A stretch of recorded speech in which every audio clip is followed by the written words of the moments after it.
Students, आज हमारा topic है अघोष, सघोष, अल्पप्राण और महाप्राण। इसके बारे में आज हम जानेंगे कि ये क्या होते हैं। सबसे पहले हम जानेंगे अघोष और सघोष के बारे में, यानी स्वर तंत्री के कंपन के आधार पर व्यंजनों का वर्गीकरण। यानी ये व्यंजन होते हैं। अघोष जो हैं व्यंजन, ये कौन से होते हैं? यानी जब हम बोलते समय जब वायु का जो प्रभाव होता है वो कंठ में स्थित जो स्वर तंत्र होता है, कंठ में स्थित स्वर तंत्र, हमारे गले में स्वर तंत्र होता है जिससे आवाज़ आती है। ठीक है, जब उसमें कंपन नहीं होता, जब उसमें किसी तरह की कोई हलचल नहीं होती, तो वहाँ पे क्या होता है? अघोष। वहाँ पे अघोष ध्वनियाँ होती हैं। यानी जब इन ध्वनियों का उच्चारण जब हम करते हैं, इन ध्वनियों को जब हम बोलते हैं, तो हमारे गले में जो स्थित स्वर तंत्र होता है उसमें किसी भी तरह का कोई कंपन नहीं होता। ठीक है, वहाँ पे अघोष ध्वनियाँ होती हैं। और ये अघोष ध्वनियाँ कौन कौन सी होती हैं, तो आइए हम इनको जानते हैं। जैसे कि आप सभी जानते हैं, ये जो आपके व्यंजन हैं, ये जो वर्ग हैं आपके, ये आपके 5 वर्ग हैं।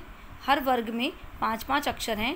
जैसे ये का वर्ग, चा वर्ग, टा वर्ग, ता वर्ग और पा वर्ग। ओके, यानी हर वर्ग का तो अघोष ध्वनियाँ कौन सी होती हैं, अघोष व्यंजन कौन से होते हैं?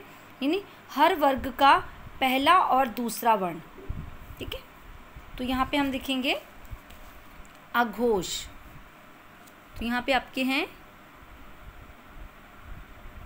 अघोष व्यंजन। ठीक है, ये कौन से हैं?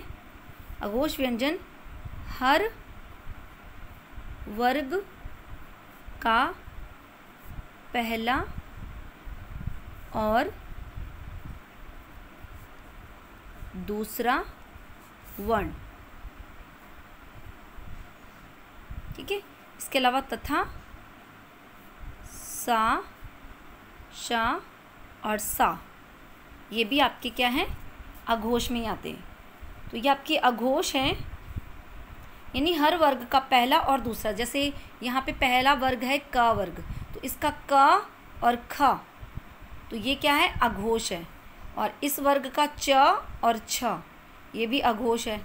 ट और ठ, यानी ये पहला और दूसरा वर्ण है। हर वर्ग का पहला और दूसरा वर्ण जो है वो अघोष ध्वनि कहलाता है। Okay, it is clear. इसके अलावा ये जो छ, श और श हैं, यानी ये जो आपके ऊष्म व्यंजन हैं, इसमें ह को छोड़कर ये तीनों व्यंजन जो हैं ये आपके ये भी अघोष हैं। अब आगे है, अब नेक्स्ट है सघोष। सघोष, तो इसके नाम से ही क्लियर हो रहा है सघोष क्या है। स का मतलब साथ में, घोष का मतलब होता है नाद या आवाज़, यानी जो आवाज़ के साथ में हो। यानी इन ध्वनियों का जब हम उच्चारण करते हैं तो जो हमारा स्वर तंत्र होता है, गले में स्थित जो हमारा स्वतंत्र होता है, उसमें कंपन होता है। ठीक है, उसमें क्या होता है? कंपन होता है, उसमें हलचल होती है। तो ये कौन से वर्ग के अक्षर होते हैं? तो इसमें सघोष में, यानी सघोष में क्या है? इसमें हर वर्ग का तीसरा, चौथा और पांचवा वर्ण तथा य, रा, ल, व और ह, ये क्या कहलाते हैं? ये सघोष वर्ण कहलाते हैं। ठीक है, ये सघोष में आएंगे।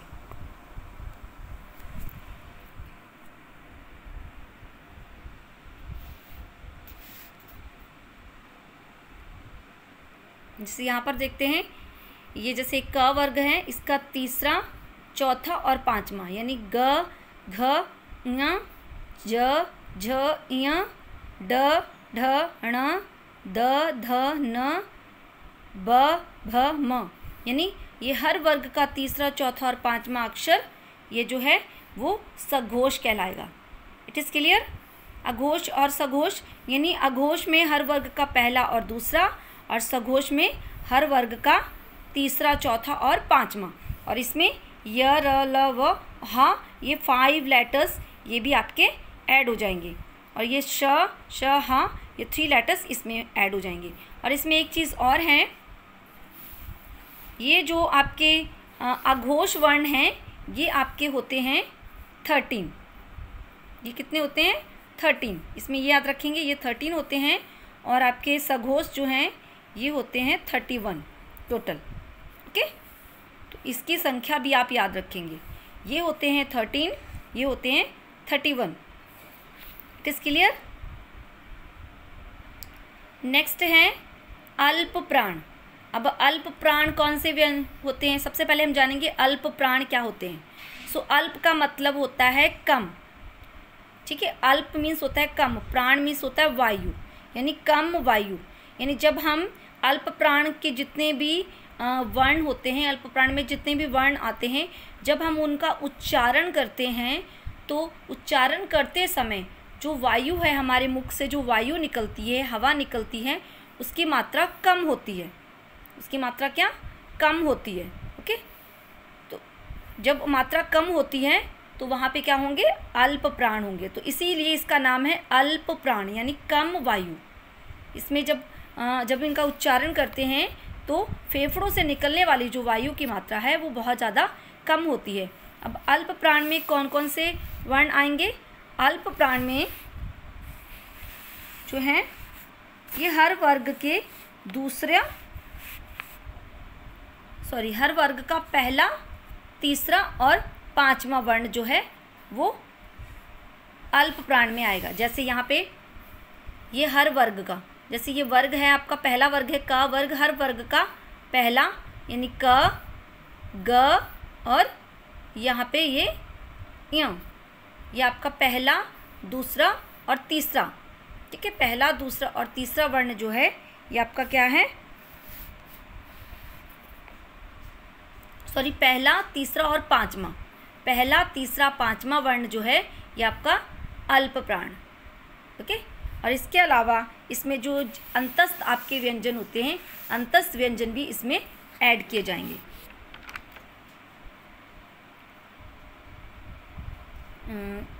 यानी अल्प प्राण में हर वर्ग का पहला, तीसरा और पांचवा वर्ण जो है, सॉरी यहाँ पे वर्ण है, वर्ण तथा य, र, ल, व, ह। ओके, ये जो है आपके अल्प प्राण में आते हैं। ये सारे वर्ण जो हैं अल्प प्राण में आते हैं। अब महाप्राण क्या है? महा का मतलब होता है बड़ा, यानी ज़्यादा। प्राण माने वायु, यानी जब हम इन वर्णों का उच्चारण करते हैं, महाप्राण के अंतर्गत जो वर्ण आते हैं, इन वर्णों का जब हम उच्चारण करते हैं तो हमारे फेफड़ों से जो निकलने वाली वायु की मात्रा जो है वो ज़्यादा होती है, ठीक है।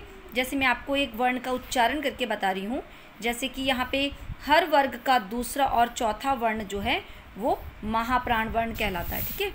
जैसे यहाँ पे ख, हर वर्ग का दूसरा और चौथा यानी खा और खा, तो हम बोलेंगे खा। तो जैसे हमने खा बोला तो हमारे मुख से निकलने वाली वायु की मात्रा जो है वो अधिक थी, ज़्यादा वायु निकली है। ओके, घा बोलते हैं तब भी ज़्यादा निकल रही है, यानी ख और घा जो है इनके उच्चारण में ज़्यादा वायु की मात्रा निकल रही है, तो इसलिए यहाँ पे ये वर्ण जो हैं वो महाप्राण है। इसके अलावा जो ऊष्म वर्ण होते हैं जैसे श और ये वाला श, स और हाँ, ये चार जो आपके ऊष्म वर्ण हैं ये भी आपके महाप्राण के अंतर्गत आते हैं। I hope all of you understood this. Thank you.